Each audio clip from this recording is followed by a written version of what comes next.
So, yeah, I don't really know the people that live in my building except for meeting those two guys.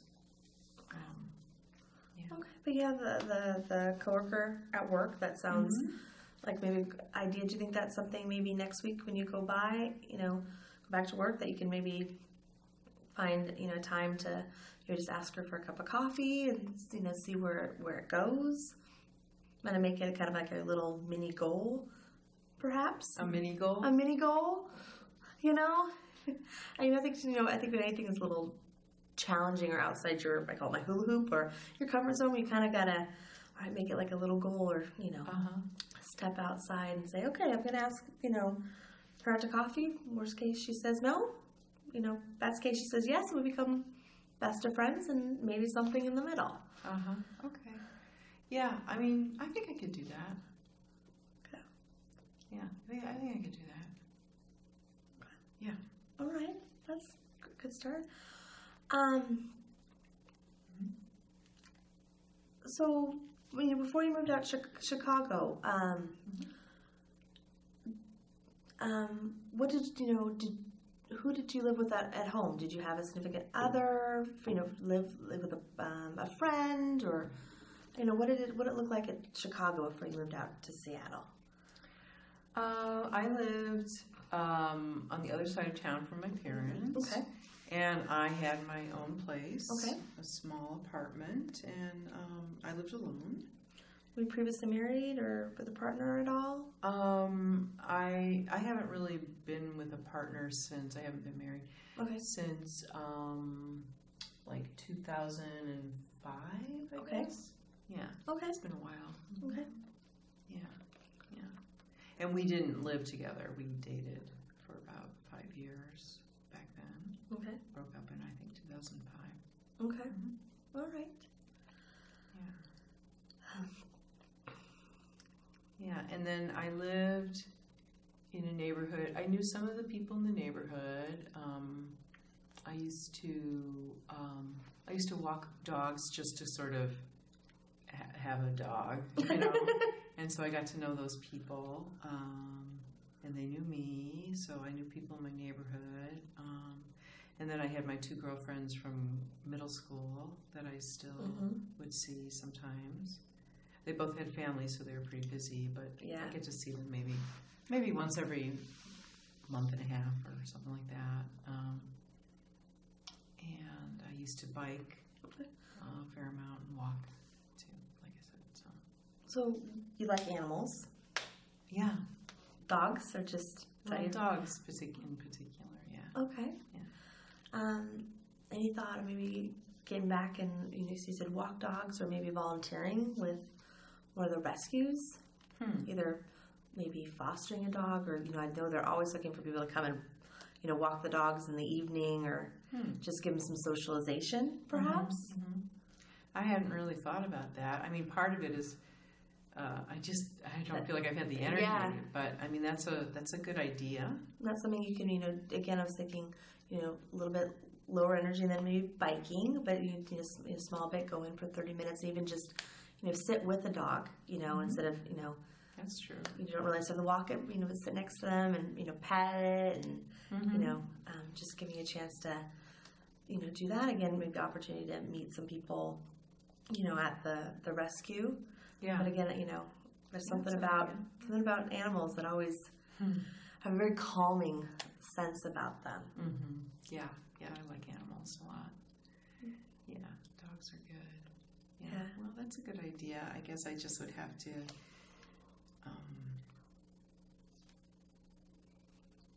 get up the energy to do it. Yeah. Yeah.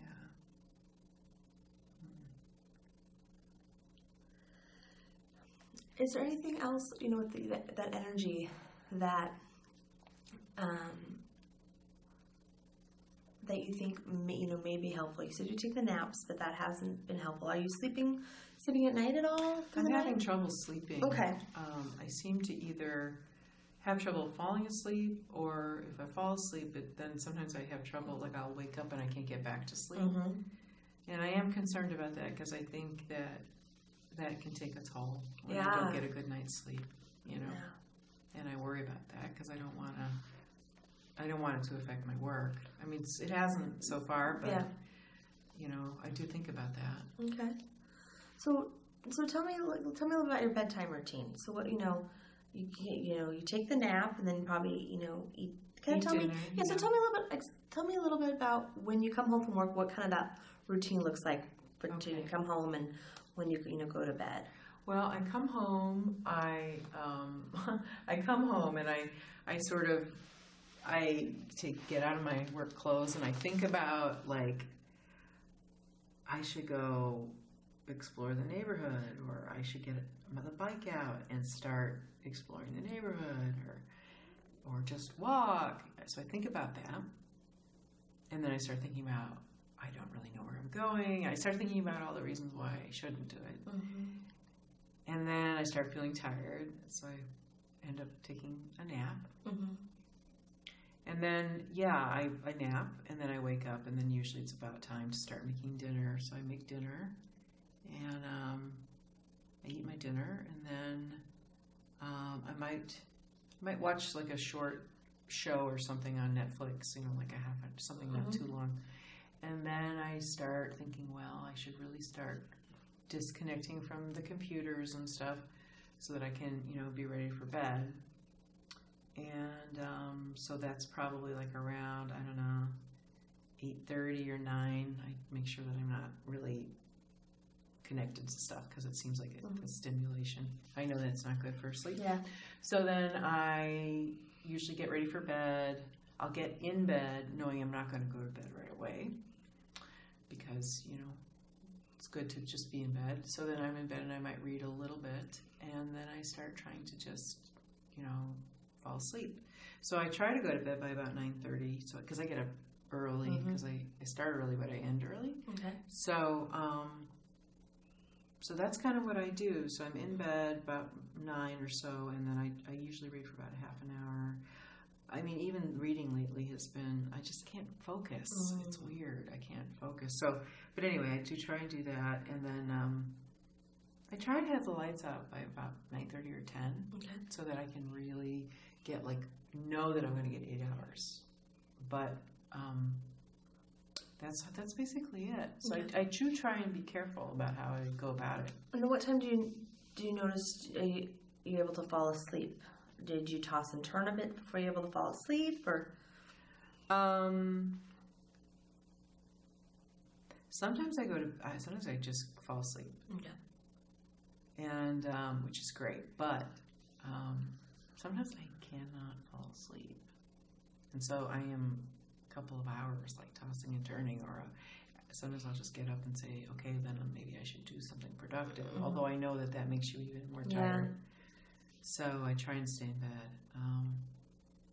After a couple of hours I can usually get to bed, but by then it's midnight, or and then sometimes I'll wake up at 3 if I do go to bed, and then I can get back to sleep. So, it's weird. And it seems like you have a little bit maybe of anxiety around sleep. You're worried about getting that 8 hours and making sure you go to bed. Do you feel stressed at all? Stress oh my gosh, I've got to get to sleep, and then I'm not going to sleep, and. Well, now it's kind of happening that way because it's been going on for, 3 months or something like that. Okay. So now I'm sort of getting to that place. I wasn't like that at first. I just thought, okay, well, let's just work with it. Yeah. But it's like everything right now. Now I'm feeling okay, this is been happening. Yeah. It's not going away, and I don't know what that means. So I am concerned now. Okay. I am concerned, and and I'm just kind of sad, and so what we're looking for is to make you have a little more energy, a little bit feeling more happy throughout the day, and sleeping better at night. Is that kind of some goals we'd like to see in the future? Well, I think sleeping. I think having more energy. Okay. At work it's okay because I'm busy. I have things I'm supposed to do, and I'm responsible to people. So it's almost like I don't think about myself in that, I'm more like a tool, I'm working for something. And so I do that.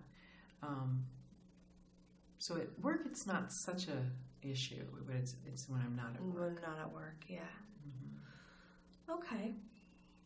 So looking in the future, what I think we would stress for is make sure I'm clear that what we're looking at is to get you some more, finding some more energy, having this tired feeling all the time. Yeah. And this, you currently feel sad, maybe feeling a little more happy and joy. And also said, you mentioned, maybe finding some connections here in Seattle of someone to, just to, connect with, have coffee with, or someone, again, to go to the walk, because you said you're having just a lot of me time and had enough of me time. Yeah. Okay. Yeah. Okay. All right. So I think we talked about having, the mini goal of talking to the coworker for coffee. Okay. And then we also talked about looking at a local rescue. Because you said you loved animals. Is that something maybe you want to Google search and see, I could if do that's that. something. I could Google and see what's going on. And see, on. Maybe Google, see if they have anything on the volunteer page, or, if you feel up to it, give them a call and just, don't have to make decisions. See, what they have available, that may be something to fit. And then maybe coming back and we'll kind of see how that goes and seeing how you're feeling next week. Okay. Is that something you're up to? And we'll kind of just take it, one day at a time and see how things go, taking small steps to jump back. I can try that, yeah. Okay. All right. Let's plan for that. Okay. Okay? All right. Okay. Thanks so much. Thank you. Okay. Great. Oh, challenging for me.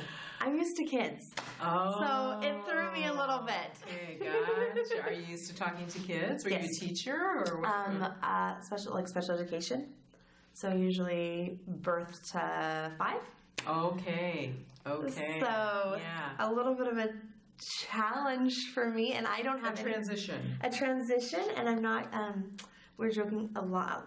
My fellow coworkers in the other room, have all currently work in social services fields. I'm coming straight into this with no social service. I mean, special education. Hey man, that's a lot of I was joking. I was like, okay, well, we're gonna see how this goes, and I think it's more like not knowing the questions I'm allowed to ask and where we're supposed to be going. So that was my challenge, going, okay, I know there's something there, but I'm not sure how I'm supposed to ask the question. Actually, I thought you did a really good job. Oh. I think you did some things that were super okay, again, so I was asking I'm open to feedback. Are you? Like, yes, completely honest. Okay. Like, that's the only way to grow. Yeah, well, that's true.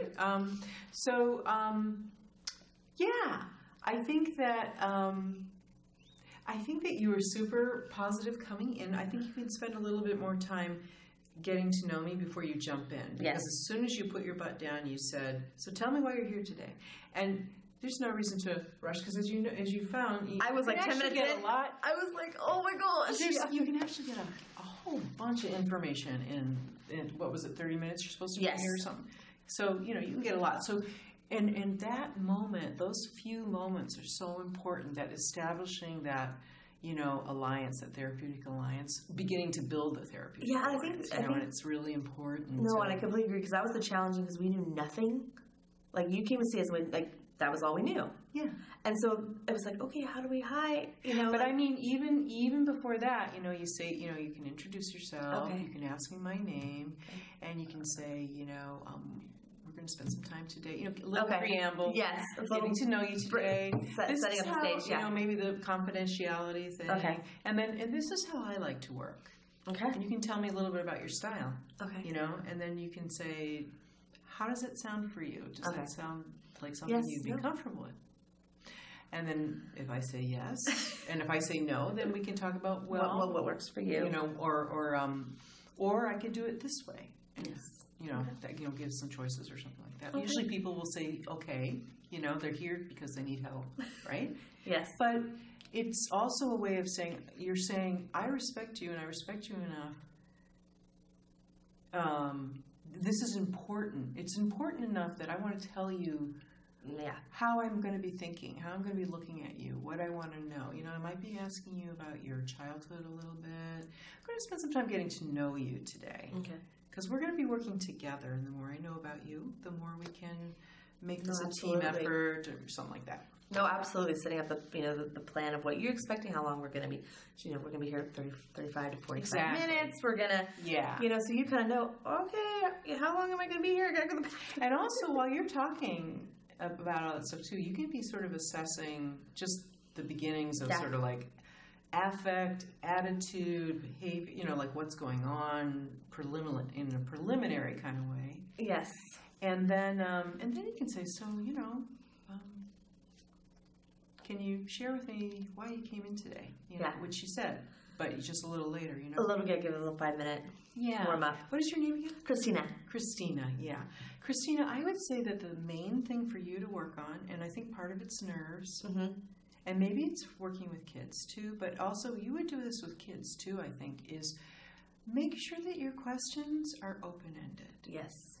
Because you would ask a nice question, but then you'd add on all these answers or choices, and you did that pretty consistently throughout. And leave it open. Yeah. And it's okay if it's quiet in here for a while. That's my biggest challenge. Well, it's everybody's biggest challenge, because that's scary. Yeah. Because it sounds, you know, it's like, what is that? You know, is she bored? Does it mean she doesn't think I know what I'm doing? What am I doing? You know, it brings up all this stuff, the silence. But the silence is great because it builds trust. Yeah. If you hold the space for the person, because it's about this person, right? If you can hold the space for them, and sometimes, especially, I mean, someone shy, someone who's depressed, it might take them a while. They may not even know the answer to your question. No, and that's what I can tell. It gives them time. And also sometimes when it's quiet, that's good pressure too, because it kind of makes this person have to go, just say it, you know, like say it. So sometimes it can be a good tool for you. And so work on the open-ended questions.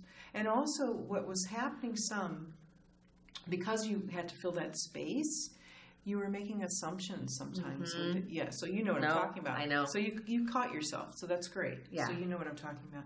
So, but that will all be cleared up if you just leave that space open and just ask the main question, you know, and expect a story. Yeah. You know, can you tell me more about that? Okay. You know, instead of like if they gave you one answer or one sentence or something like that. Or, you know, I'm having a little trouble understanding sort of the process or the transition from this to this to this. Can you run me through that again? Okay. You know. Yeah. And then the summarizing back is great. You could do that earlier because that lets me know you're listening, and it also gives you time to make sure you got it right for real. Okay. And if you did assume something that was incorrect, it gives the person a chance to say, well, actually, no. This happened before that kind of thing. There was something else I was going to say. Oh, yeah, so summarize. And then after that, the reflecting back, sounds like you're really sad right now. Or, you know, you can just acknowledge it. A lot of sadness, or you just acknowledge it. You don't have to do anything with it. No, I think that was the hard for me. It was like I don't know what I'm supposed to do to fix it. And I think the biggest is to acknowledge. Yes. Acknowledge. And if you don't know what to say, summarize, acknowledge, reflect, and because the person just wants to be heard. Really. Yeah, you can tell them. But you had some swell ideas. You did. You had some great ideas about, and also another thing interesting that happened when you first came in. Like I didn't even know until 2/3 of the way through that you have this really rich voice. You were way happy. That's my nerves. Yeah. But it's so. It was so great when I heard you had taken a breath, and I think we had connected or something, and you would let me talk for a while, and there was more of a connection, and your voice came down. And also, it was like I could take you more seriously. Like all of a sudden, you sounded like an adult. And the first 10 minutes was like, oh, crud, I'm not sure how I'm going to feel the next 20 minutes. And remember, you don't have to do all the work. I know. This person needs to do the work. Yes. You know. Yes. You know, give them the question, and you know, you can use some things that might spur them. You know, some like opening up about the parents. I gave you some information about that. I thought it was awesome that you asked about Al-Anon. You could even ask, do you know what that is, and explain it a little bit more. And I don't think you have to drop it right away. Yeah, I'm here to hear that stuff. Yeah. That's why I came here. Okay. So I think it's great that you came up with some really great strategies. You really did. Well, what about this? Why don't we do this? And you were really clear about them. Okay. And that's great. And I would stay away from words like mini goal, because for this girl, that's a huge goal. Yes. Just to walk up to this other person. When I said that, I started voice. I'm like, okay, it's just a goal for saying. Yeah, it's a goal. It is a goal. It is a goal. It's a big, yeah. And you really did it well with the second part, where you said, how about just Googling? Why don't we start with Googling? That's a goal for next time we meet. Yeah. And that's so totally doable, because I don't have to put myself out to somebody. I can just see what's going on out there. I think I said, and if you feel up to it, try calling, but just get some information that may be on the internet. And actually with this person, you might even not want to say that. You might say, this is probably all she can handle. Right now. Yes. Really try to be where they're at. Because I think there's a real urge to make it better and get them to just jump right in there, but quick fixes. Yeah, and that's our biggest downfall. Well, we want to make you happy and smiley as you leave the door in 35 minutes. Right, and that's not going to happen that way. And our whole culture is quick fix, so it's what we want. It's what we're taught to do all the time. But as a paid professional, you get to take a little more time. And that's why people pay you. It's because you're giving them permission to actually make it a more lasting change. Yes. And you do that in smaller steps. Yes. That's the learning process. It gets in the groove better that way. Yes. Yes. So, but yeah.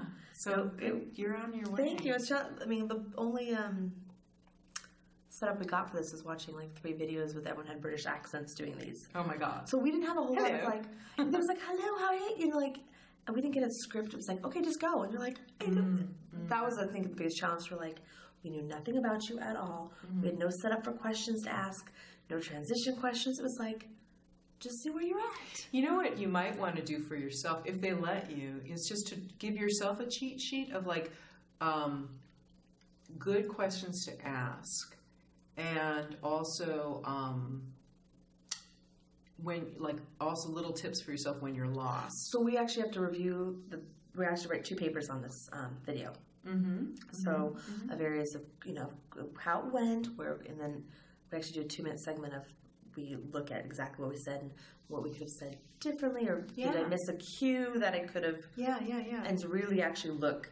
That'll be super helpful. So, because we think about what questions did I ask, and actually look and what did I miss in my nerves, or I'm busy thinking of my next question. What did I miss? So. But I'm just thinking for when you're coming in, I want to be sure to ask about family background.